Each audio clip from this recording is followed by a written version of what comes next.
වහන්සේයි මෙච්චර විශේෂ. බුදුරජාණන් වහන්සේගේ අනෙක් හැම ධාතුන් වහන්සේ නමකටම වඩා වැඩිම 이르දි ප්‍රතිහාර ප්‍රමාණයක් පෑවේ අපේ දළදා මාලිගාවේ දළදා වහන්සේ. ඒකයි අපිට විශේෂ. බුදුරජාණන් වහන්සේලාට දත් කීයක් තියෙනවද? දැන් අපේ දත් කීයක් තියෙනවද? අපිට දත් තියෙන්නේ 32යි. උඩු ඇඳේ 16යි, යටි ඇඳේ 16යි. බුදුවරුන්ට දත් තියෙනවා 40ක්. දන්ත ධාතුන් වහන්සේලා 49ක් බුදුරජාණන් වහන්සේලාගේ ශ්‍රී මුඛයේ වැඩ ඉන්නවා. වීසති සේත සුදන්තෝ කියන්නේ ඒකනේ. 20 බැගින්නු කියන්නේ උඩු ඇඳේ 20යි, පහළ ඇඳේ 20යි. සේත සුදන්තෝ සුදු වර්ණයෙන් බැබලෙනවා. දැන් අපේනේ කහ පාටයි දුඹුරු පාටයි ඔක්කොම තියෙන නේද? බුදුරජාණන් වහන්සේලාගේ එහෙම නැහැ. ඊළඟට බුදුරජාණන් වහන්සේලාගේ මේ දත් අතර හිදැස් නැහැ. මේ විස්මිත දෙතිස් මහා පුරුෂ ලක්ෂණයන්ගෙන් එකක්. තේරුණාද? ඒ නිසා උන්වහන්සේලාට ඒ වළඳන ආහාරය, වළඳන දාණය මනාකොට ජීර්ණය වෙනවා කියනවා.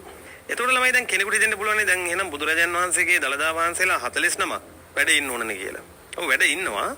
අපිට ඇහින් දකින්න තියෙන එක දළදා වහන්සේ නමයි. ඒ දළදා වහන්සේ තමයි ඇහින් දකින්න අවස්ථාව ඇදලා තියෙන්නේ. ඊට අමතරව ළමයි බුදු මුවින් 84000ක් ධර්මස්කන්ධේ වදාළනේ. සූත්‍ර දේශනා වශයෙන් ගත්තාම 84000ක් තියෙනවා.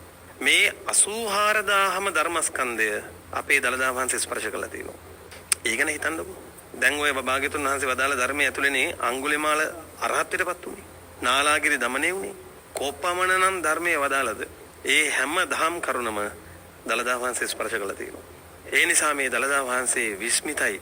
දළදා ප්‍රදර්ශනයක් තියෙනවනේ. ඒ ප්‍රදර්ශනයේදී දළදා වහන්සේව දකින්න කියලා හිතාගෙන ගෙදරින් වෙදරුව එක අඩියක් තිබ්බද?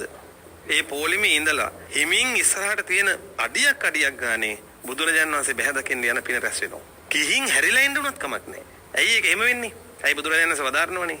භාග්‍යතුන් වහන්සේගේ ශ්‍රී දේහේ අබෑටයක් පමණ වූ ධාතුන් වහන්සේ නමකට පවා ජීවමාන බුදුරජාණන් වහන්සේ සංඥාවෙන් වැන්දොත්, පිදුවොත්, දන් දුන්නොත් ඒක භාග්‍යතුන් වහන්සේට කරපු වන්දනාවක් හා සමානයි කියනවා. ඒක භාග්‍යතුන් වහන්සේට පිදු දානයක් හා සමානයි කියනවා.